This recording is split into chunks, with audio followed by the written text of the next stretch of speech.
ayca jërë ngeen jëf mbokku internet yi ñuy topp dal leen ak jàmm ci seen plateau spécial bi ñu fas yéene ànd ak yéen waxtaan ak yéen lu ñeel final 35e édition Coupe d'Afrique des Nations ngeen xam ko jongante ñaari gaynde Maroc ak Sénégal dimanche à 19h au stade Moulay Abdallah à partir de 19h ngir ana kan ci ñoom ñaar moom mooy daal di soulever deuxième trophée continental final boobu nag lañ fas yéene waxtaane tey fii ci diwaanu Thiès ànd ceeg ay borom xam-xam yu seen xel màcc lool ci wàllu football ku ci mel ni professeur Arona Kanté mi ngi fi toog également Moustapha Madické Cissé nekk taskatu xibaar bu yëngatu ci wàllu tàggat yaram ñoom lañu dalal fas yéene seet ak ñoom waxtaan ci final boobu ana naka la ko Sénégal wala abordé lan lañ ci moytu lan lañ ci dul moytu loolu yëpp dinañ ci ñëw ci biir plateau bi également yenn ci sénégalais yi seete woon nañ leen dékk leen suñu micro ngir laaj leen ñoom itam seen xalaat ci jongante boobee naka la suñu gaynde yi war koo aborder bu ko defee nag tout juste après jingle bi dañuy dugg nag ci li nga xamante ne mooy waxtaan bi.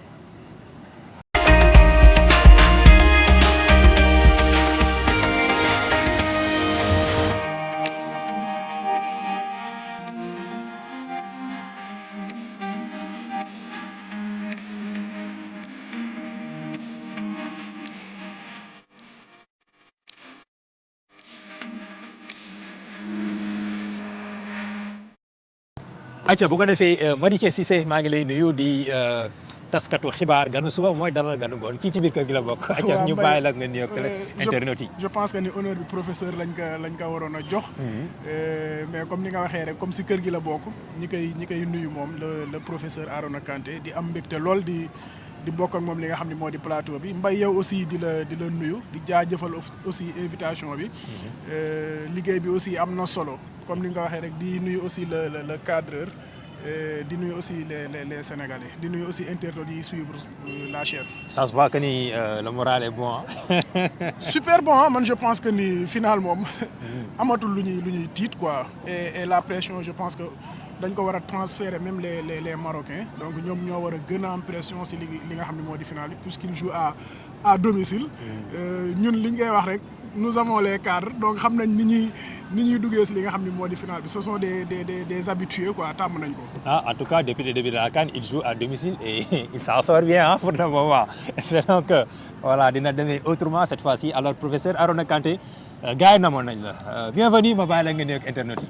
merci beaucoup Mbaye Papa Ji maa ngi lay ziar di nuyu suñu mbokk internet yëpp ci Sénégal ak ci àdduna bi yëpp lu ko wër di nuyu sa fans yi di nuyu itam vraiment Madické kontaan ci invitation bi tamit ñëw comme chaque jour ni ñu koy waxee rek sport bi dafa yaatu te dañuy dem ci benn finale boo xamante ne c'est une finale vraiment attendue parce que tey logique sportive bëriwul ci tournoi mais tey on voit que ni les deux meilleures équipes africaines ñoo dem finale kon la logique a été respectée en l'occurrence le Maroc qui est la première nation africaine le Sénégal qui est la deuxième nation africaine ñoo tase tey kon finale bu ouverte lay doon. Comme d'habitude rek di ñaanal Sénégal mu am ndam mu jig waa Sénégal yëpp comme d'habitude dañ fiy toog joxe suñu xalaat joxe suñu contribution ci sport bi rek am na ñu gën a màcc la xam-xam fop mais lépp lu fi jub ñu xam ne suñu borom moo ñu ci dimbale bu baax lu fi dëng rek ñu xam ne suñu xam-xam bu gàtt la. La hiérarchie a été respectée il y a quelques jours à l'occasion des demi-finales Maroc génn ci kanamu Nigéria Sénégal daal di génn ci kanam Égypte wax na ko léegi hiérarchie bi respecté nañ ko. Depuis c'est pratiquement 2 ans bientôt Maroc moo nekk le numéro 1 ci ranking bi Sénégal ñëw en deuxième position voilà donc dañuy wax ni les deux meilleures équipes actuellement du continent ñoom ñoo retrouvé wu pour une seconde étoile alors tey Sénégal naka la war a mën a aborder finale bi ci devant plus de 60 000 Marocains dimanche au stade Moulay Abdallah de Rabat.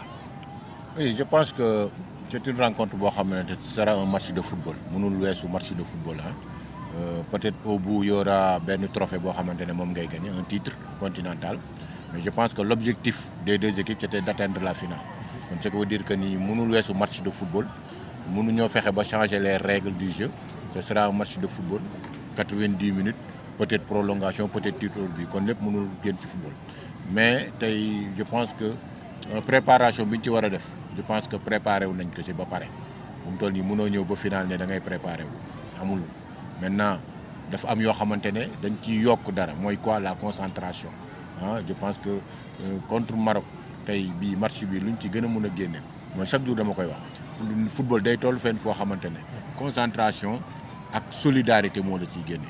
Parce que sur le plan technique sur le plan tactique les joueurs savent ce qu'ils doivent faire kon ce qui veut dire que ni concentration bi te day dem ci boor yooyu yëpp ba ci public bi ba ci arbitre yi xam nga kon ce qui veut dire que ni au maximum de concentration maximum de solidarité entre les joueurs et je pense que le Sénégal pourra s'en sortir sans problème. Est-ce que tey sur le plan du jeu Sénégal am na lu muy crainte ci l'équipe marocaine c'est vrai que Maroc actuellement c'est l'une des meilleures nations ci biir compétition bi avec 9 buts marqués benn but encaissé tey est-ce que jàpp nga ni Sénégal am na lu mu war a sóoraale ci Maroc. waaw la dernière des équipes dafa am looy sóoraale si moom. Et chaque jour je le dis le football c'est seul le football collectif mooy sport collectif boo xamante ne mooy commencé 0-0 jeexaw 0-0 loolu amul ci beneen sport ci àddina bi kon waat ci sax wóorul mais Maroc sur le plan tey Sénégal li mu wane ci tournoi bi ak lu Maroc waree ci tournoi bi je pense que le Sénégal est prêt tey du question de da ngay craindre dara mais tamit tu as des attaquants tu auras aussi des défenseurs tu auras un bon gardien kon pour dugal leen day métti ñoom tamit ils ont de bons attaquants yow tamit tu as des attaquants ce qui veut dire que il y a 11 dans le terrain maintenant ku gën a décisif loolu la ñu gën a soxla tey il faut que les attaquants soient décisifs il faut que les milieux de terrain soient solidaires il faut que le ballon egg ci attaquants yi mais nous on a cette chance là on a un milieu de terrain qui peut marquer des buts on a des attaquants qui peuvent marquer des buts je pense que tey soo xoolee suñu match contre Égypte je pense que référence la ci match yi ñu génn yëpp parce que n'oublions pas que le Maroc tase woon na ak Mali. gagné wu ko ñun ñoo gagné Mali. ñun ñoo gagné Mali kenn gagné wu ko ci tournoi bi Sénégal rek moo ko gagné. tey jii nii Nigéria soo gisee parcours bu mu def ñu ci bëri joxoon nañ tuuti favori te je pense que à domicile def na lu mu mën a dem na ba série de penalty je pense que les joueurs ne sont pas bien concentrés surtout Chukwueze un grand joueur dañ la dugal juste pour nga dóor penalty quand même. war nga ci def fula mais si ñu ñëwaatee ci Sénégal je pense que ñun soo xoolee maîtrise bi ñu wone contre Égypte parce que l'Égypte entre nous a été dominée de bout en bout dans tous les secteurs l'Égypte de Salah de Mamouche qui a un seul tir cadré en 90 minutes kooku histoire dana ko bind c'est sûr kon ce qui veut dire que le Sénégal maîtrise moom am nañ ko et on n'a pas peur et soo xoolee suñu match yi à chaque fois si on a besoin de marquer que ce soit ça contre Bénin contre kii suñu accéléré on marque maintenant on est très calme on est très serein la plupart loolu ma gën a neex léegi Sénégal yàgg naa la ko wax nee naa la Sénégal ay temps da daan may équipe yi confiance mais léegi yu si bëri génn na ci et le Sénégal maintenant day remonter. d'ailleurs ci loolu laay ñëw parce que tout à l'heure dégg naa la nga ni Égypte dafa joué ak Sénégal 90 minutes benn tir carré cela veut dire que ñoom dañu ñëw accepter que ni le Sénégal est largement dessous ñoom ñu accepter loolu bàyyi ñoo ak jeu bi bàyyi ñoo ak ballon bi est-ce que tu penses que tey même scénario boobu moom mooy répété wu dimanche face au Maroc. non man je ne suis pas d'accord avec beaucoup de Sénégalais yu ñaan seen Égypte dafa ñëw non l'Égypte n'avait pas les moyens c'est tout simple il n'avait pas les moyens gis nga gars yi bu ñu fii nekk l'Égypte n'a jamais joué de bloc bas dans ce tournoi-là même contre la Côte d'Ivoire il a joué avec un bloc médian nga xam ne Achour da doon jot bal bi rek mu egg ci Mamouche mais Mamouche ak Salah ce sont des attaquants de classe mondiale comme ñooñu soo leen téyee mooy ce qui veut dire que ni on les joxuñu leen les moyens bàyyi ñu leen ak seen arme dañ leen a déstabiliser dañ leen a désarmer.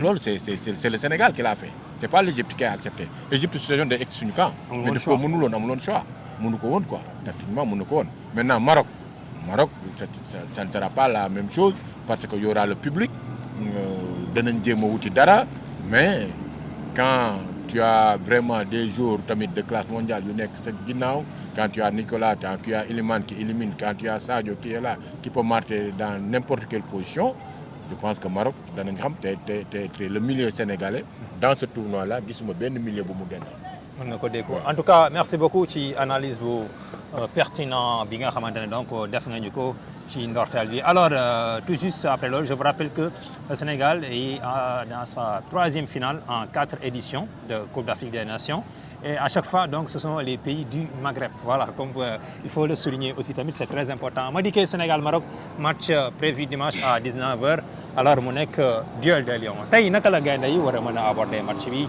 selon yow. merci Mbaye je pense bien que ni professeur ñëw na si lu bari. tey soo xoolee ironie du sort je pense bien que ni peut-être professeur mën nañu rectifier après pour la première fois ñu daje en compétition officielle. waay CAN donc pour la première fois ñu daje.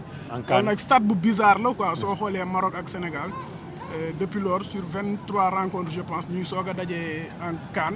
CAN. dafa xaw a bizarre tout si ñaari équipe yu mag. Bizarre. La dernière fois en éliminatoire, on se rappelle, c'était en 2001. Voilà, à Dakar, avec le but de la Juve. Depuis lors, ce sont des matchs amicaux. match bi ñu mujjee daje je pense bien match amical la woon. fële si Covid bi ñu gagné woon ñu 3-1 mais boobu bon. Sénégal pratiquement les remplaçants. ñoom ñoo joué woon on se rappelle. depuis lors nag ku nekk mi ngi wut sa morom Sénégal di ko woo pour Diamniadio Mali di ko Maroc di ko woo pour fële. pour Rabat ku ne di daw. donc l'histoire histoire bi boole nañu. de la meilleure des façons en finale et c'est logique soo xoolee CAN bi ren la logique a été respectée depuis les 40 soo xoolee depuis quart yi les 10 meilleures équipes ñoom ñoo nekkoon ci quart yi. donc classement FIFA bi boo ñëwee mën naa ne ñi ngi wax sax Maroc moo jël premier Sénégal 2 mais depuis plus de 5 ans Maroc ak Sénégal ñoom ñooy awante première place ak deuxième place. donc loolu ça veut tout dire. maintenant Maroc bi ngi joué troisième finale am Sénégal di joué quatrième finale am Maroc di wut sa deuxième étoile Sénégal di wut sa deuxième étoile donc am na lu ñu boole un tout petit peu mais je pense bien que ni professeur wax na ko sànq il faudra aborder ce match avec beaucoup de sérénité. surtout loolu moom moo ñu si mën a génne ak plus de concentration man li ma gëm mooy li may wax chaque jour rek une finale ça ne se joue pas ça se gagne. waaw da ngay xaw a yor tuuti esprit waa Real Madrid. jouer pour gagner la finale et je pense bien que nous avons les moyens et les arguments pour le faire professeur wax na ko sànq contre Égypte. gis nañ Sénégal jafe-jafe yi mu doon am ci bloc bas. mais parce que booy jouer match yooyu looy gën a dem adversaire bi di gën a jël confiance di gën a réconforté wu parce que mi ngi ci domaine am di défendre pour dem li nga xam ni mooy tiro bi mais Sénégal garder nañ seen sérénité ba débloquer li nga xam ne nii moo di situation bi contre Mali nag Maroc maa ngi wax Mali rek bon contre Maroc ce ne sera pas pareil parce que Maroc aussi am na argument yu Sénégal am. soo xoolee am na lu ñu xaw a bokk tuuti muy le jeu sur les côtés que mu nekk Sénégal que mu nekk Maroc dañu am jeu bu dangereux sur les côtés d'un côté Brahim Diaz ak le joueur de Betis Abdé Hakimi mi nga xam ne nii ñëwaat indiwaat lu bari tey soo xoolee match yi nga xam ne nii joué wu ko sur le plan offensif xawoon nañu am tuuti jafe-jafe mais depuis que mu ñëw am na apport boo xam ne indi na ko il faudra jouer ce match avec sérénité et je pense bien que mën nañ gagner li nga xam ne nii moo di finale bi. alors donc Sénégal actuellement donc c'est plus de 10 buts je pense c'est 11 buts. 11 buts dans cette compétition. 2 buts encaissés Maroc c'est 9 buts 1 but encaissé donc xawuñu sorianto mais l'avantage est que le Maroc joue à domicile est-ce que aussi tamit la solidité défensive marocaine Père Axial Aguer ak Massina je pense c'est bien Hakimi wax nga ko mi commence dugg ci compétition bi ci beneen côté bi Mazraoui aussi tamit mi ngi def une très belle compétition la première ligne dañuy wax ni foofu bon tout est ok Saybari au niveau de l'entrejeu ak Aïnoui je pense que donc ñu ngi def li leen war est-ce que tu penses que tey Sénégalais ak individualité yi nga xamante ne Maroc am na ko war na mën a bousculer donc l'équipe marocaine ci biir rectangle vert bi vu que tamit bon le Maroc est un peu différent des deux autres adversaires. côté Maroc je pense bien que ni dafa am joueur boo xam ne ne xaaruñu ko woon muy Aïnoui Amrabat moom moo doon joué foofu comme sentinelle donc premier match yu joué wul mais après bi ñu ko indee mi ngi AS Rome. Il est en train de faire une compétition de malade mental je pense bien que ni boo xoolee pratiquement jeu wu Maroc bépp moom moo ko dans l'entrejeu défensivement il est très bon et offensivement il est excellent boo xoolee pratiquement sortie de balle yëpp moom moo koy génne. donc surtout dans le box to box aussi. bon maanaam c'est un milieu de terrain polyvalent. c'est un milieu de terrain polyvalent te man je pense bien que ni pour ce match rapport de force bi gëm naa ni c'est au niveau de l'entrejeu donc Sénégal suñu ñëwee ak intensité li may wax rek. dans l'aspect parce que football dafa am ñett il y a l'aspect technique l'aspect tactique et l'intensité physique tey dans l'aspect technico-tactique je pense bien que ni que mu nekk Maroc ak Sénégal tolloo nañu foofu donc match bi mën na xaw a démarquer aussi dans l'intensité physique donc suñu xawee am tuuti répondant ci intensité physique bi donc mën nañ ci génn ba pare aussi bu ñu fàttaliku ni Sénégal joueurs yi fi nekk du ay joueurs du ñu ay xale donc ce sont des cadres. Ce sont des habitués ñoo xam ne nii ñu ngi jouer vers leur troisième finale tey Sadio Mané Gana Gueye Koulibaly une troisième finale et Edouard Mendy donc loolu yombul.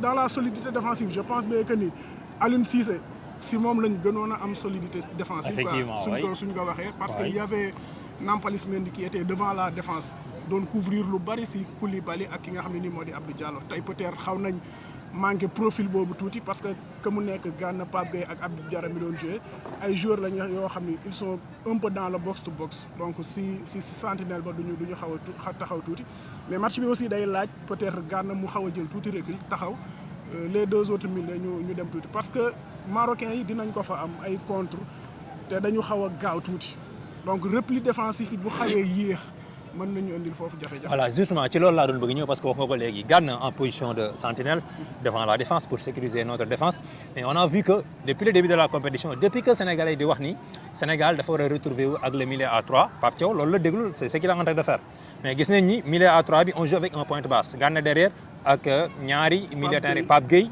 et Habib Diarra. La dernière fois, on a vu que ça n'a pas marché avec Habib Diarra. Est-ce que tu penses que c'est vrai qu'il sera out pour la finale? Est-ce que tu penses que jouer avec l'équipe marocaine, jouer avec benn pointe basse, donc donne loo xamante ni lu wóor la ci ñun. Est-ce que jàppoon ni war nañu mën a jouer ak double pivot ak benn pointe haute? Pour le cas de Habib Diarra, man je pense que ni ça peut se comprendre contre Mali ak ki nga xam ne ni moo di Égypte parce que bu ñu fàtte ni si blessure la jógee presque 2 mois joué woo. Donc looy gën a dem si compétition muy gën a am intensité. te professeur dina xam peut-être li may wax joueur buy jógee ci blessure doo soog a ñëw day am fraîcheur premier match yi pour nga dox day yomb mais après su xawee am tuuti intensité foofu mën nga xaw a sombrer physiquement mais pour dem ci li nga xam ne nii moo di dans la pointe basse je pense bien que ni Pape am na yenn certitude yi quoi mooy milieu à 3 ak benn pointe basse quoi donc certitude yi mënoo dem ba final daal di koy changer te pour man les Marocains il faudra les chercher très haut waruñu leen a xaar. mais le Maroc n'est pas les autres adversaires ci côté boobu c'est-à-dire foofu laay waxee peut-être bon mën nga ñëw contexte bi moo lay imposer cette fois-ci nga génnee ko pointe basse daal di évoluer ak double pivot ak benn milieu offensif mais est-ce que ñoom Maroc xamaguñu dafay ñëw wala dafay taxaw mais tey la plupart des Sénégalais boo leen waxee dañ naan la Maroc dinaa ci ñëw après sañul jouer ak Sénégal di ko song. on sait jamais on a été un peu surpris face au Soudan kenn xalaatu ko woon te Sénégal gis nañu à chaque fois boo ko songee da nga koy andil ay jafe-jafe mais est-ce que song boobu dina wëy est-ce que équipe bi dinañ ci am constance c'est-à-dire c'est ça le problème moo tax man est-ce que dañu war a démarrer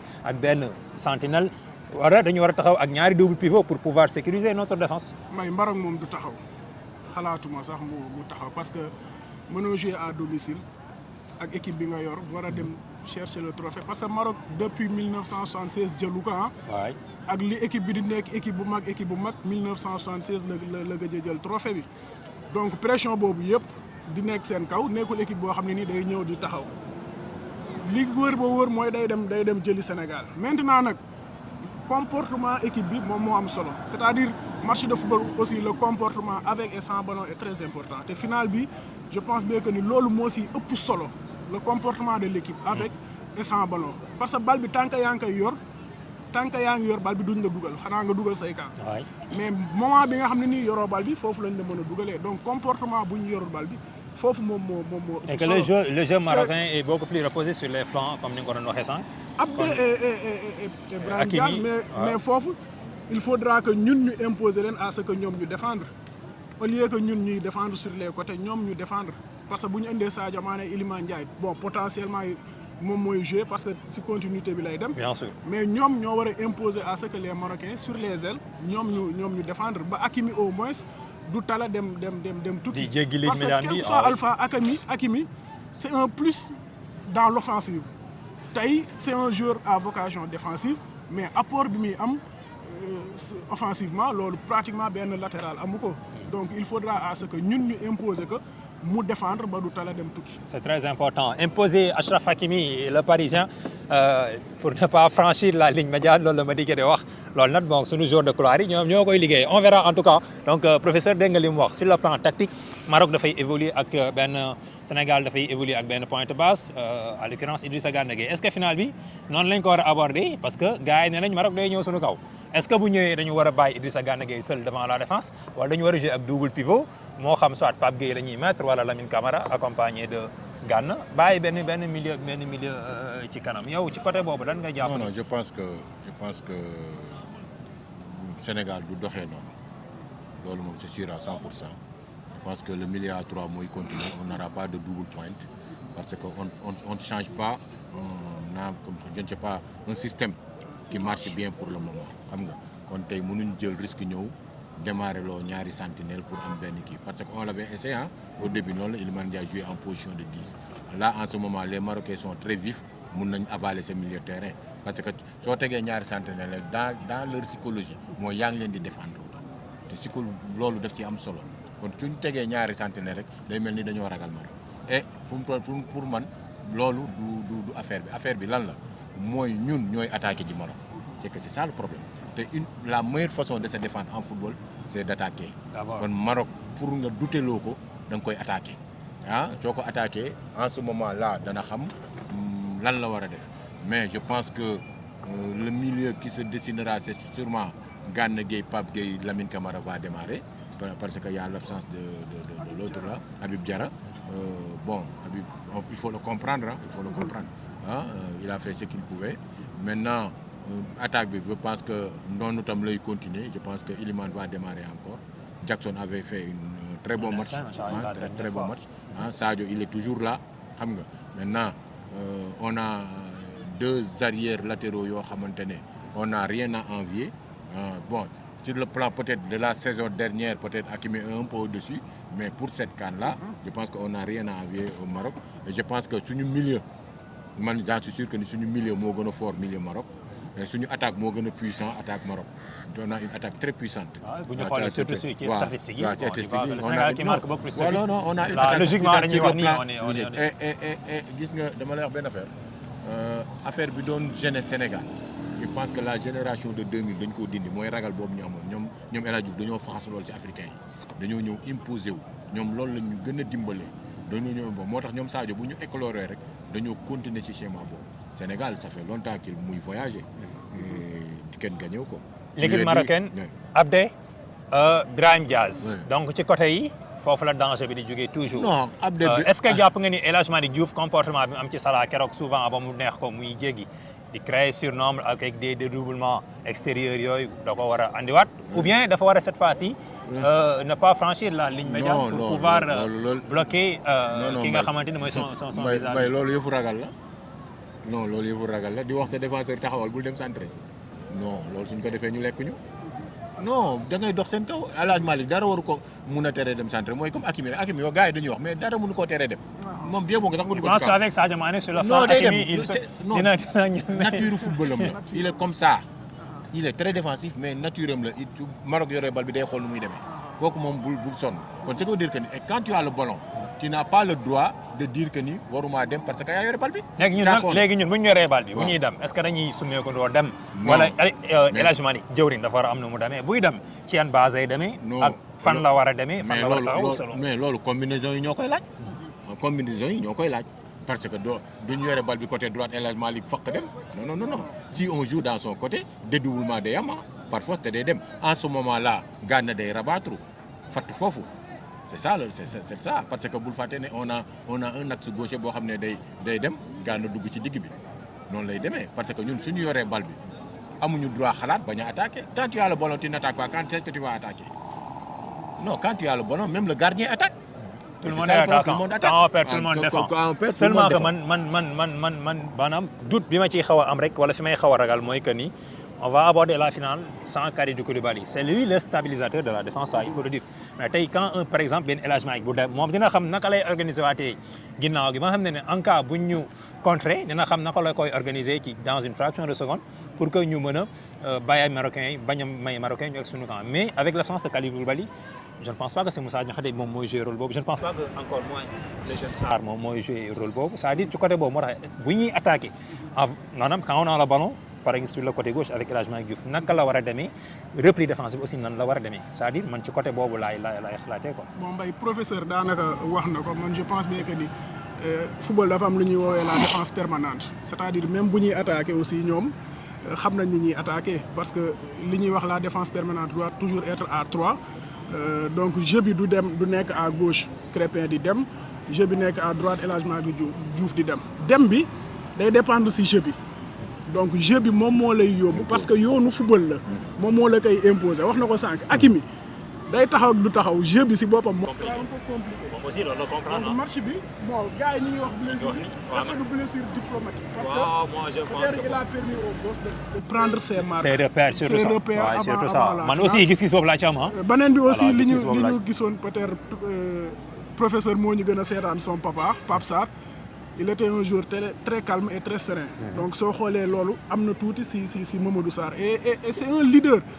Un joueur de 20 ans buy takk capitaine à Strasbourg. Ouais, c'est pas évident. C'est pas évident. Ouais, non. Moussa Niakhaté, quoi qu'on puisse dire, c'est un leader à Lyon.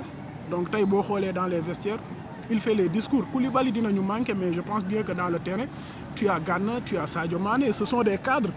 Ce sont des cadres yoo xam ne nii tey fu ne dem nañ fa fu ne joué nañ fa donc ils vont se débrouiller et je pense bien que ni ils peuvent s'en sortir Mbaye man amul lu ma siy tiit ah.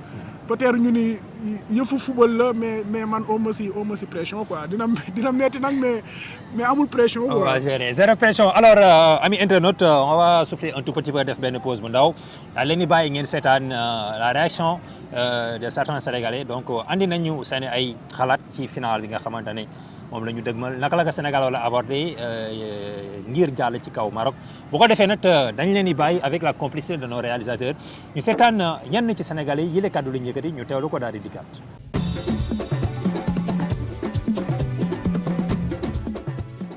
waaw ñëpp xam nañ ni final la boo xamante ni du yomb si Sénégal du yomb aussi tamit si Maroc donte ni Maroc mooy pays organisateur mais aussi nañ fekk Sénégal équipe boo xamante ni équipe bu solide aussi équipe boo xamante ni c'est pas la première fois muy jouer final.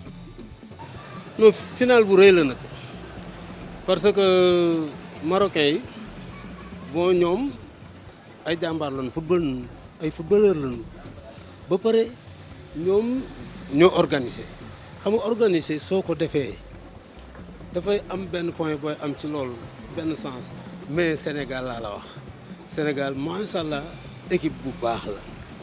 waaw final bi moom ni ñu ko war a aborder ci biir Maroc wane nañ suñuy mën-mën à travers match yi fi jaar kon biir Maroc marocains yi sax ñemewuñu bokk ñemewuñu quoi coolee fi ne rek mais ñemewuñu mais nag commencement bi dinañ créer ay affaire jéem ñoo gaañ jéem ñoo xoxotal mais yooyu yëpp calme ak sérénité xool bi ñu wanee ci match yee bu ñu ko wanee ci bii génn ci.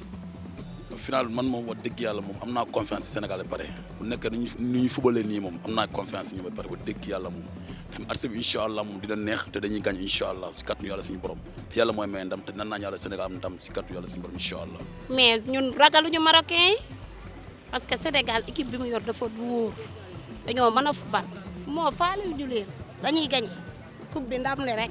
non Maroc ñoo ko mën 2-1 saf sàpp lañ koy may. on a des joueurs yoo xam ne ñu ngi joué ci grand club ci dëkk yoo xam ne ci championnat yoo xam ne comme Angleterre ci Bundesliga aussi donc Sénégal yëpp tous les Sénégalais sont confiants donc te xam naa ne aussi incha allah jour dimanche moom ñëppay bëgg ndax dinañu am victoire. Sénégal gën Égypte mu gagné Côte d'Ivoire Égypte moo gagné Côte d'Ivoire dafa match boo xamante ni Ivoire yi ñu ko fàtte mukk Égypte xaw na rey Sénégal di daje ak ñoom maa mën Égypte ba 94e minute yaakaar naa lay doog am premier cadre kon yaakaar naa kon match boobu kon nekk match boo xamante ni match bu yomb lay doon. amul tax mu mën ko indil jafe-jafe mooy marocains yi bon fi ñu teg sénégalais yi pour di leen xeex pour ñu gañ leen loolu dafay yokk jom sénégalais ba day tax suñu demee dañ yokk ay pas yoo xamante ni day gën a neex match bi ñu passé contre Égypte te contre Égypte yow xam nga ni Sénégal li mu indi Égypte li mu ko indil jafe-jafe taxaw ci kanamam dàq ko su dàqee Maroc day daw. Maroc ci boppam daje nañoo équipe yu ko gën a diis Maroc da leen a gën a agressif rek dàq leen a gaañe waaye am na équipe yu ko mën ci biir kaan bi waaw Maroc mënu ci de da ciy gën a agressif kese façon football bi ñu football dañuy gaañ rek doo romb doo dem par rapport ak ñeeñ dañ lay bàyyi nga développé football te Maroc faute yooyu ñuy def bu ko yeneen équipe yi defee dañ leen sanctionné te moom buñ koy sanctionné it du diis différence boobu la am mais final bi ñu jëm nii loolu du ci feeñ. non mukk amul lu may tiit am naa confiance sama équipe trop dañu ma gis booy ndaw lañ ay gaynde lañ jàmbaar lañu champion dem nañ ba ñu toll fii moom man amul lu may tiit équipe yi ñuy football yëpp ay ponkal lañu ay Maroc yi non jaaxluñu laa ilaaha illallaah Sénégal rek. non pour man Maroc ak Sénégal ñoo bokk benn système de jeu bu ñuy jouer c'est que benn lenn rek moo nekkoon suñu problème ñu Sénégal mooy xëy na peut-être amuñu woon équipe amoon nañu ay joueurs mais amuñu woon équipe. parce que mën nañu xëy na pour coach bi fi nekkoon nu mu doon mélanger joueurs yi xëy na mu nekkoon suñu problème par rapport ak coach bii nii joueur bu nekk ak sa poste moo nga ko fay teg te yaakaar naa te joueurs yëpp pour man dama naan 28 jours yi ñëw yeneen jours yi nga xam te ne convoqué wu ñu leen si 28 sax bu ñu ñëwee dañuy mel ne équipe première moo fi nekk. Maroc mënul dàq Sénégal Maroc mënul dàq Sénégal benn yoon dama koy bàyyi rek ak sama mendi bi rek bàyyi koog jëwriñ rek si digg bi damay bàyyi Sarr foofu rek ñu bàyyi keneen kii mottale na leen mottale rek ñu xaar leen su leen xaaree ci digg bi Idrissa Gueye Gana Gueye non Idrissa rek doy na su fekkoon dañ ko fa bàyyi rek moom képp doy na parce que léegi mag la mais dafa bëri jom te su footballee su demee ci kanam sama xale yi dañuy dugal bal yi Maroc dinaa ko def loo xamante ne kenn mësu ko def. ni Égypte def noonu la Maroc di def leen rek mooy seen différence ñoom ñaar Maroc dañ lay gaañ te Égyptiens yi duñu la gaañ lu leer laa la wax Sénégal képp kuy football moom ci àdduna da ngay taxaw xaar ko déglu ko actuellement nii fi Sénégal toll képp kuy football moom da ngay taxaw xaar ko déglu ko fi Sénégal toll laa la wax bokkutul équipe yooyu ñuy song di leen ërtal de actuellement nii képp kuy football ak Sénégal da ngay taxaw déglu ko équipe bu gagné Angleterre équipe bu gagné Brésil képp kenn kuy football ak moom da ngay taxaw déglu ko. non leen la c'est simple ay professionnel lañ kenn du la jàng seen liggéey parce que yaakaar naa ni amul benn pression boo xamante ne pour ñoom war nañ ko mën a am jour boobu ndax bu dee pression rek ñoom seen club yi dañuy dem mu nekk ay 60 000 places 90 000 places teewul dañuy gérer pression boobu noonu pression gënul métti tamit Sénégal Congo bi ñu demee gis nga nu mu meloon gradé yi nu mu meloon biir pelouse nu mu meloon ñoom premier adversaire mu nekkoon pelouse bi seen tig Sénégal di see génn deuxième adversaire mu nekkoon supporters yi yuuxu nañu saaga nañu def nañu nekk këpp ñay saw teewul Sénégal di see génn remonté aussi ñu mën le 2 c'était pas facile nga dikk remonté def 3 kon yaakaar naa match bu ñu leen jàngal ñun ak marocains yi xamante nañ bu ñu nekkee si biir terrain bi ku nekk xam na sa morom te gëm naa ne incha allah sur le côté jeu gëm naa ni Sénégal dina ko dominer dama ragal kay marocains yi ñëw def comme ni égyptiens yi def di taxaw seen camp rek bëgg ñu yóbbu série mais gëm naa ni moom Sénégal moom instant bii nii Brésil sax bu ñu dajee ak moom moo reculer si ay camp mais nekkul Sénégal mooy taxaw. ñu gën a defaraat suñu défense bi rek waaw ñu gën koo défense waaw te dugal attaquant yu baax yu mën a dugal waaw yu mën a dugal nga xam ne dugal rek lañ leen di sant moom. parce que suñu toogee naan Kalidou Koulibaly te Kalidou Koulibaly am na ay booy yu ko doon siiwal parce que soo gisee keroog booy Sarr biñ ko dugalee Mamadou Sarr biñ ko dugalee mais jom bi mu ñëwee ak ngor gi dafa taxawaay boo xam ne taxawaayu Kalidou Koulibaly la ba Koulibaly kontaan na ci booy bi parce que xam na li mu doon def booy bi ñëw na def lu mel noonu wala boog sax war naa mën a wax sax ni moo ko dàqale boog ndax xale la te Kalidou mag la Kalidou nag gàcce ngalaama moom parce que lu ko indil carton yooyu yëpp jom la ak ngor parce que défenseur la plupart yooyu day ñëw ci yow parce que da ngay am benn xarit boo xam ne su la gars yi attaqué rek dafay am nooy dikkee su fekkee kiiwul rek booba neer yëpp jóg na loolu moo ko indi mais daal ñun ñu ngi kontaan. waaw esprit bu ñu amoon dès le début esprit de solidarité bi fraternité bi entre ñoom xam nga mag yi aussi comme ñoom Koulibaly ñoom Sadio Mané ñoom Edouard Mendy ñu ngi woon ndaw yi aussi yoon bu baax bi di leen wan ne fii mooy yoon bu baax bi te boo leen defee lii chaque fois même ñun bu ñu fi nekkulee di ngeen am ndam donc gis naa ne loolu bon dina handicapé du handicapé parce que la fois passée gis nañu bu mu génnee aussi Mamadou moo ko remplacé te bu mu duggee aussi def na une très belle prestation ba sénégalais sax les sénégalais sont surpris xaar ñu woon loolu de sa part mais franchement on était ému ci prestation bu mu def te xam naa ne aussi Koulibaly même bu jéewul ci final bi booy bi dina assuré waaw esprit bu ñu amoon dès le début esprit de solidarité bi fraternité bi entre ñoom xam nga mag yi aussi comme ñoom Koulibaly ñoom Sadio Mané ñoom Edouard Mendy ñu ngi woon ndaw yi aussi yoon bu baax bi di leen wan ne fii mooy yoon bu baax bi te boo leen defee lii chaque fois même ñun bu ñu fi nekkulee di ngeen am ndam. bu fekkoon dañoo am ay joueurs yu ndaw mais gis nga match yi ni ñu ko abordé kon public bi baax na ci mais ñii sans public dañuy dem. nous jouons avec dëkk boo xam ne moo dalal compétition bi Maroc te gis naa ne ñu ngi mobiliser wu daanaka sax instant yi Sénégal yu fa nekk sax pour ñu am ticket sax problème la waaw. instant yi moom ñu ngi ciy buuxante bu baax a baax pour am ticket sax problème la et ñu ngi ñaan aussi fédération bi aussi mu jàpp ci kenn te lay kattanam ba supporters yi mën a am ticket dugg massivement ci biir stade bi yëngal stade bi ba joueurs yi xam ne fii nii ba joueurs yi defee na sax ñu ngi ci seen biiru dëkk waaw ñu sentir vraiment la présence des Sénégalais te xam naa bu ñu ko defee moom dina leen motiver ba ñu am ndam franchement. moom Marocains yi heure bi laa la wax ñu ngi heure bi lekkuñu naanuñu ñu ngi tiit xam nañ ñu am ba pare lekkuñu naanuñu te xam nañ carrément Sénégal lañ am te ñooñu carrément duñu kaf duñu ree amuñu lenn lu ñu tëj Sadio Mané moom wax dëgg yàlla moom amuñu ay fee moom jàmbaar la champion la te yàlla xoolal lu mu dem na ko yàlla dem ca kanam rek incha allah. di bëggee équipe nationale parce que li mu ñu defal contre Égypte neex na nanu ko indil contre Maroc ba pare yokk ci dara rek lu Marocains yi mën a def ak lu ñu mën a indi ñoom ñun dinañ ko jéem a gàddu ndax ay borom yi jom lañu ngor a gën a neex ngoree di du lakk du maxe kenn du ko sàcc du réer wii équipe nationale.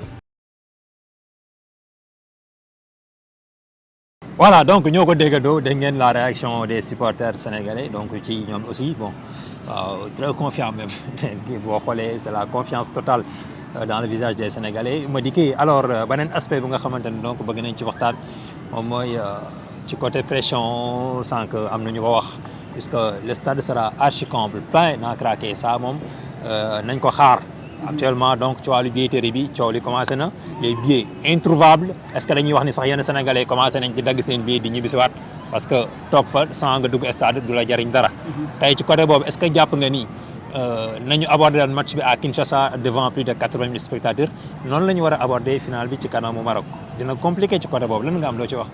compliqué mais pas impossible quoi parce que quoi qu'on puisse dire match lay doon quoi donc li si des yëpp si biti la pression ñii am nañ billet ñi la amuñu billet je pense bien que ni billet yi moom bon fédération peut-être ñoom dinañ am liggéey buñ si def pour fexe gars yi dugg mais li may wax rek même en 2023 donc bi ñu xoolee chiffres yi aussi Nigéria ak Côte d'Ivoire bi ñuy joué Côte d'Ivoire ñi ñu bàyyi woon Nigéria mu dugg mato sax 5000 personnes donc loolu moom ak pays organisateur c'est une longue histoire quoi maintenant nag pour les joueurs ñoom ñooy aborder le match sereinement parce que ñoom ñooy nekk aussi si biir terrain bi li may wax rek faut envoyer maximum d'ondes positives parce que final bi moom moo laaj loolu les gens se sont préparés bi ñuy dem objectif yi bari woon nañ parce que compétition moo mel noonu en match de poule objectif yi moo doon génn bi ñu génnee objectif bi mooy dem final dem nañ final objectif bi mooy jël ko donc ce sont les 3 objectifs yoo xam ne nii ñoom am nañ ko te soo xoolee mbay équipe nationale dematul compétition pour jouer une finale mais dañuy dem compétition pour jël ko parce que dayoo équipe bi moom moo toll foofu donc da ngay dem compétition nekk favori da ngay dem pour jël ko soo xoolee depuis Aliou Cissé ak lu ñu mënti wax régularité moom moo am ci équipe bi c'est la constance hormis l'année dernière soo xoolee 4 éditions yi passé yëpp 3 finales lañ ciy joué donc ay joueurs lañ yoo xam ni xam nañ ni ñuy demee finale jël nañ finale xam nañ ni ñuy jëlee finale contrairement à l'équipe marocaine boo xam ne nii mësuñu joué finale. Maroc 2000 depuis 2004. 2004 en depuis Tunisie 2004 en Tunisie. Tunisie door ko 2-1 je pense. waaye c'était joué gul finale. donc ñoom ñoo gën a xaw a am pression. du ma ni ñun amuñu pression mais ci ñoom la gën a kii quoi la pression doit être positive. parce que joueur sax dafa war a am pression. mais la pression doit être positive. donc je pense bien que ni on peut s'en sortir donc pression bi dañ koy dindi. def ko ci terrain bi tànk yi bañ a diis parce que pression mooy diisal tànk waaw donc ñu bañ a am pression boo xam ne nii dina diisal suñuy tànk te mën nañ si génn mbay. voilà c'est important alors tey d'habitude les pays du Maghreb très mënuñu dem finale di ko ñàkk surtout quand ils jouent à domicile vous l'avez rappelé tout à l'heure Égypte en 2004 gis nga ñoom Santos seen génération boobu da ci xew gis nañ ko Égypte en 2006 gis nañu ko. tey jii Maroc la à domicile est-ce que jàpp nga ni tey Sénégal war na mën a am pression ci match boobu d'autant plus que wax nañ tout à l'heure ci wàllu billetterie bi li nga xamante ne moo ci jot a xew tey est-ce que jàpp nga ni loolu dafa war a doon loo xamante ne ni dafay nekk pression ci suñu joueurs yi wala comme ni ko Madické waxee pression bi du côté des Marocains lañ ko war a gën a sentir. ma reculer waat tuuti rek. ñëwaat si le gamin Mamadou Sarr ce sont 2 gamins Ibrahima Mbaye et Mamadou Sarr. yoo xam ne Sénégal daf leen war a delloo njukkal. ah bon c'est pas évident à 17 ans nga choisir l'équipe nationale du Sénégal ñu si bëri dañ doon xaar ba xam ndax porte yi dana ubbeeku en France am déet de même que Mamadou Sarr. parce que ay gosses yoo xamante ne seen sélection daanaka leeroon na. kon c'est sûr. et il faut pas rappeler woo que Mamadou Sarr il a joué la finale de la coupe du monde des clubs avec Chelsea. et c'est actuellement son entraîneur bu ko joxoon brassard bi mooy Chelsea. mooy déwén c'est sûr que ni va partir. de même que Diarra qui était l'ancien capitaine de kii kon loolu déjà dafa am solo maintenant l'entrée de Mamadou Sarr xam nga man lan laa si jàng dëggantaan mooy Pape ne doit pas avoir de pression pour faire ses changements on a 2 équipes nationales dañuy booy soo leen dugalee dañuy doxal te Mamadou Sarr keroog wane na ko.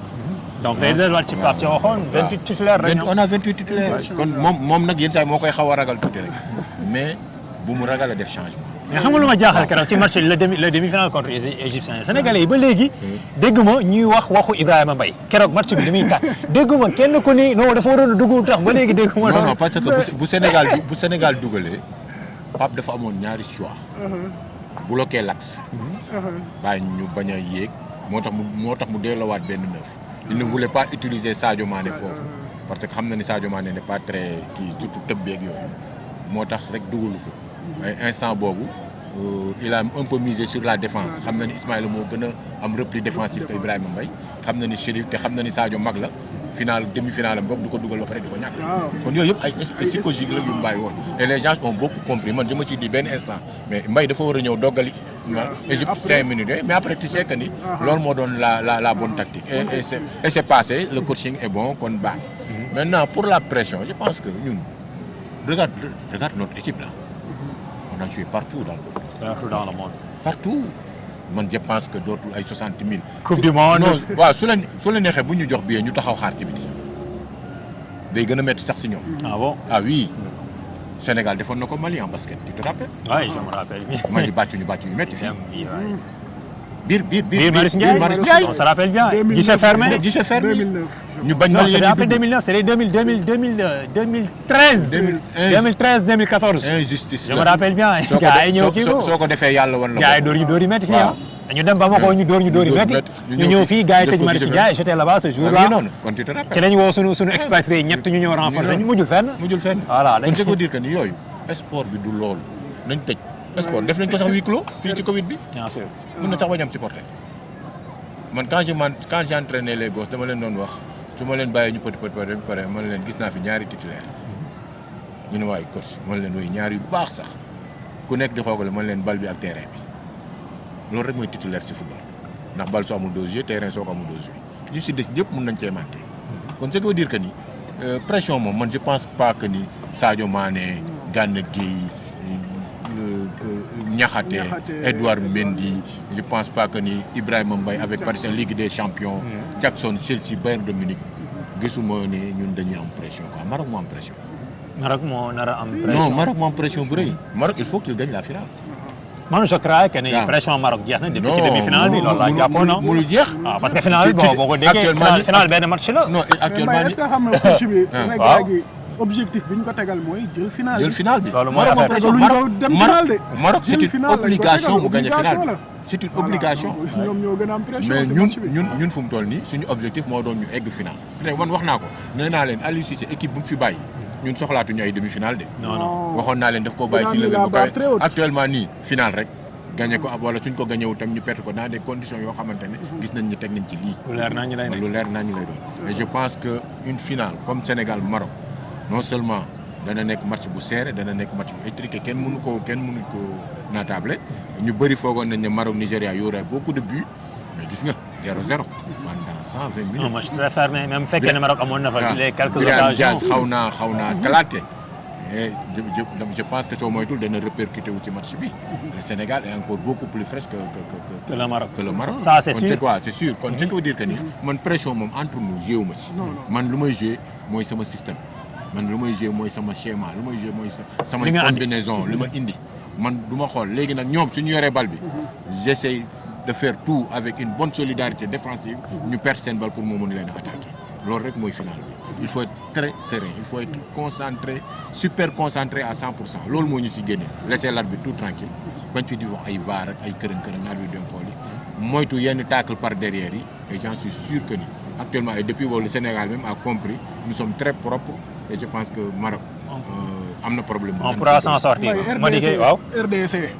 RDC RDC. oui les léopards. joué na ñoom ñoom. seen biir dëkk. à Kinshasa voilà. plus de 80 000 spectateurs. ana pression bi. mais. non attends Angleterre. et pourtant en début de match boo xoolee da nga naan pression bi ci suñu côté la nekkee. parce que même fekkee on avait bien débuté. Sénégal moo ñu ni peut-être ñu yokk ci ñaar moo xaw a nekk équipe diesel.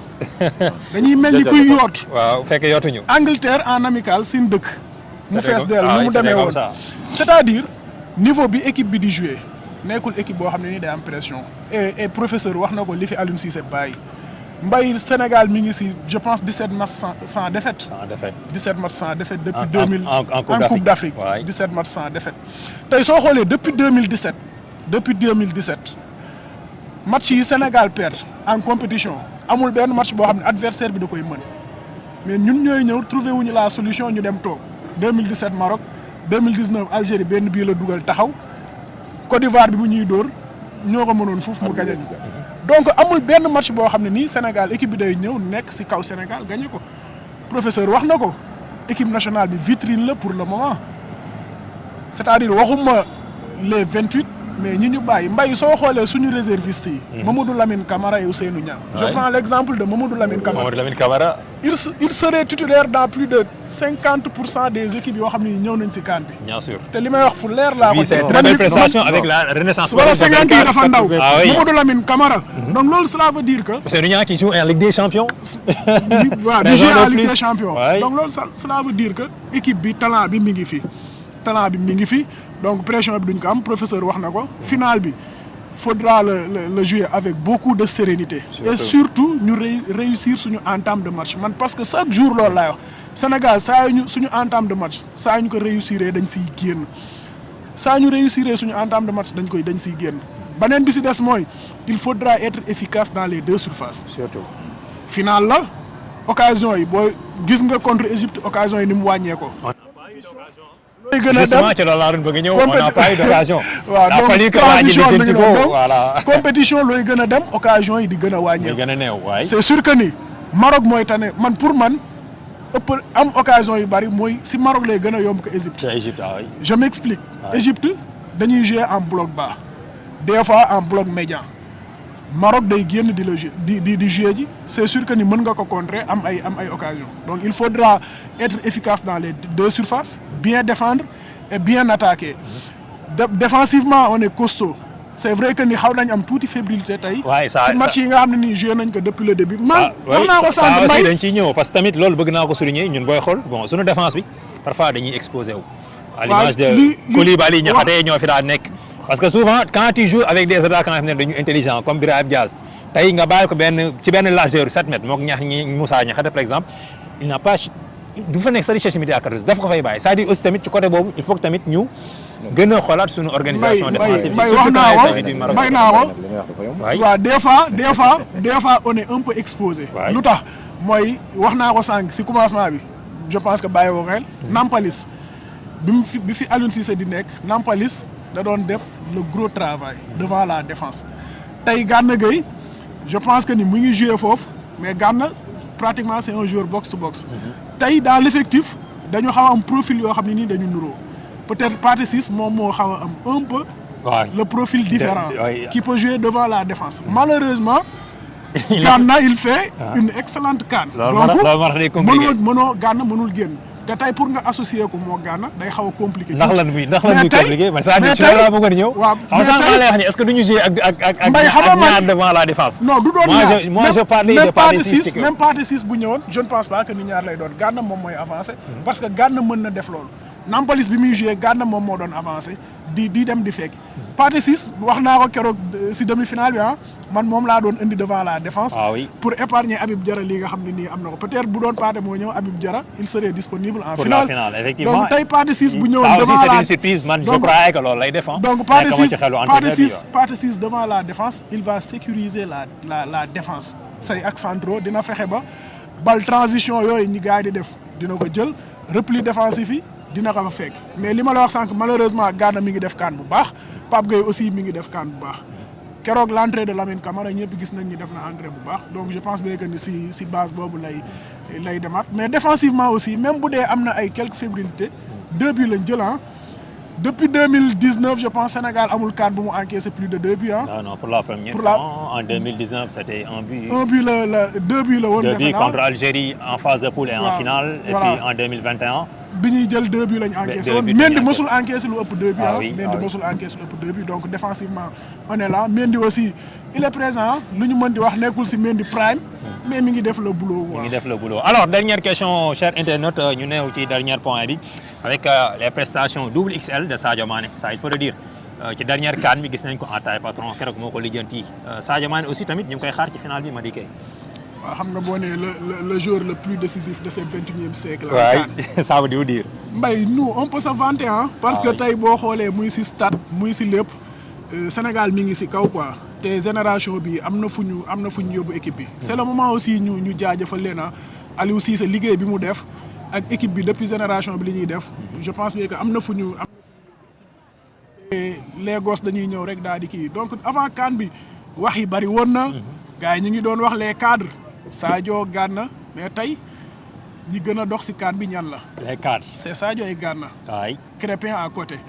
donc tey man pour man l'âge ne compte pas ce sont des chiffres comme ni ko Cristiano Ronaldo di waxee. Sadio tey boo xoolee repli défensif yi muy def même les jeunes ne le font pas donc pour man on a besoin de lui tey si finale bi aussi soxlawaat nañ ko. surtout dans ces genres de matchs. le joueur le plus décisif de cette CAN loolu ça veut tout dire ah man dama koy wax chaque jour ah Sadio man du ma wax c'est l'un des meilleurs joueurs du Sénégal c'est le meilleur joueur de l'histoire du Sénégal. L'un des meilleurs boobu gars yi di wax. moom laa bëgg ñu bàyyi ko sportivement et humainement. c'est le meilleur joueur de l'histoire du Sénégal. c'est un exemple il est sérieux parce que Sadio li mu def nii hygiène de vie moo koy maye détermination mais aussi mental bu baax quoi il est prêt Gana Gueye aussi à côté il fait un excellent job et Crépin man pour man CAN bi muy def c'est le meilleur arrière droit de la CAN. loolu moom amul ma dem te ñëw te ça peut s'expliquer quoi 2021 il était absent. donc c'est ça CAN bi CANam la parce que 2021 moom mooy gën a déterminé sax que les autres quoi. demoon na U20 aussi jëlu ko donc moom moo gën a déterminé wu ñeneen ñi. à côté aussi il y a Lamine Camara je pense bien que ni moom it mi ngi def histoire am lu tax mooy peut-être moom moo nar a nekk seul joueur boo xam ne nii jël na 3 compétitions. CHAN bi U20 bi. CAN bi ak CAN bi. merci beaucoup Madické Cissé Sadio Mané le meilleur joueur de l'histoire du football sénégalais l'un des meilleurs joueurs africains. d'accord may nga ma loolu. meilleur footballeur sénégalais mais l'un des meilleurs en Afrique dans l'histoire ok voilà loolu mooy lu am Sadio Mané ñu koy xaar ci finale bi ak sunu cadre yi comme ni ko Madické waxee pour que ñoom aussi seen expérience seen expertise war na mën a peser ci balance bi. non man je l'ai toujours dit xam nga on ne critique pas la personne de Sadio Mané on critique juste une petite expérience de 45 minutes de 30 minutes mais Sadio en tant que tel c'est un gars qui est sérieux. une référence. ak ci xam nga Sadio dama lay wax day nelaw ci terrain ba 90e minute yàlla may ko bit ndax sérieux am. c'est ce que la monté la dernière fois. gis nga ko am na benn match boo xam ne gis nga dernière minute bi muy dugal coup franc bi. yàlla muy ñëw parce que daf ko mérité. Sadio nous a donné la Coupe d'Afrique moo tax nit ñi bu ñuy foog ne du ñuy wax rek dañuy critiquer non dañuy critiquer juste performance bi mu def mais quand la personne de wala carrière u Sadio Mané mais y a rien à dire là. non. Mais Sadio Mané il ne porte pas le brassard mais c'est lui le capitaine de l'équipe. Sadio Mané c'est lui le leader de l'équipe. leader technique leader moral suy génn c'est un messia dañ koy encadrer. Et quand l'équipe suñu d'accordé lool équipe bi su d'accordé lool du gagne. Argentine dañoo d'accord ne Messi mii c'est le roi day génn nga gis ñett ñii nii lañ koy def moom rek mu nekk ci kanam on dit on joue pour celui-là. Sadio Mané on va jouer pour moom pour mu am au moins ñaari étoiles parce que il le mérite pour sa carrière. moo Kalidou Koulibaly dañ ko mérité dañoo def loo xamante Kalidou Koulibaly Gana Gueye Edouard Mendy Sadio mais loolu mooy colonne vertébrale bi. Maintenant on demandait de temps en temps ñu génn pour lan pour ñu mun a noppalu parce que loolu laay waxaat il ne faut pas peur des changements xamoo ko si kuy dugg lu muy def foog nga may leen chance su fi jaawoo nekkoon nu muy demee tey kon munoo jël 5 munoo jël Mbaye jël Sarr jël Sabaly jël ak Diao yëpp ñoo def leen concurrence ci benn côté.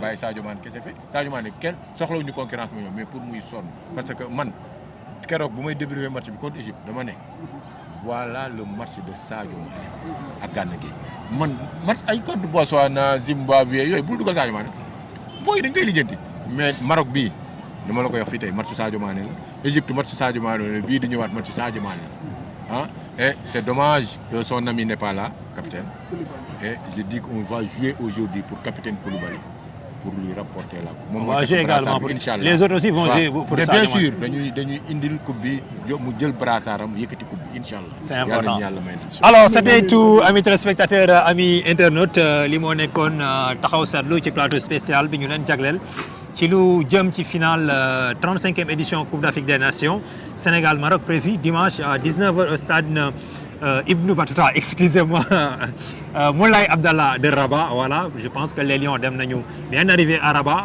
donc dugg nañ dans le bain et que dañuy xaar rek le jour J ñu def ko comme ni ñu ko daan defee dugg ci comme ni ko Madické waxee avec beaucoup de sérénité ah ñu daal di koy aborder jël pression bi sauf ko marocain yi n'est-ce pas Madické voilà bu ko defee rek boobaa donc espérons que ils vont nous dinañu ñibbisi fii ak deuxième étoile bi nga xamante ne donc moom la Sénégal yëpp di xaar en tout cas merci beaucoup professeur Arona Kanté merci beaucoup à Madické voilà également ce fut un plaisir donc merci d'avoir répondu à l'invitation après la coupe waaw béggee kontaan lépp ci jàmm nag lépp ci jàmm parce que football du basket football c'est un sport collectif boo xamante ne day defar réew et vraiment Sénégal toll nañ foo xamante ne il faut que gàcc cette coupe pour réew mi gën a dal loolu lañ soxla dëkk yu bëri tey Cameroun soo ko gisee tey Eto'o li mu indi nii xam na ni tey affaire bi c'est en marche quand le football marche mun naa ne le Sénégal marche. quand le football marche le Sénégal marche et que wax na ko léegi stabilité sociale bi nga xamante ne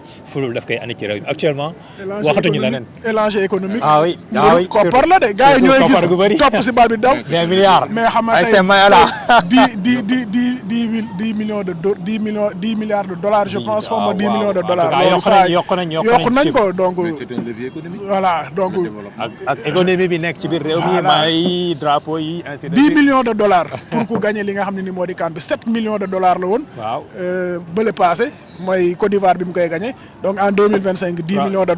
3 de plus yokk nañ si 3 de plus donc enjeu économique bi am na si solo. te lépp football lay delluwaat football bi lay delluwaat donc. football local bi. voilà vraiment que les pays africains tamit vraiment ñu xool ci Maroc pour l'organisation.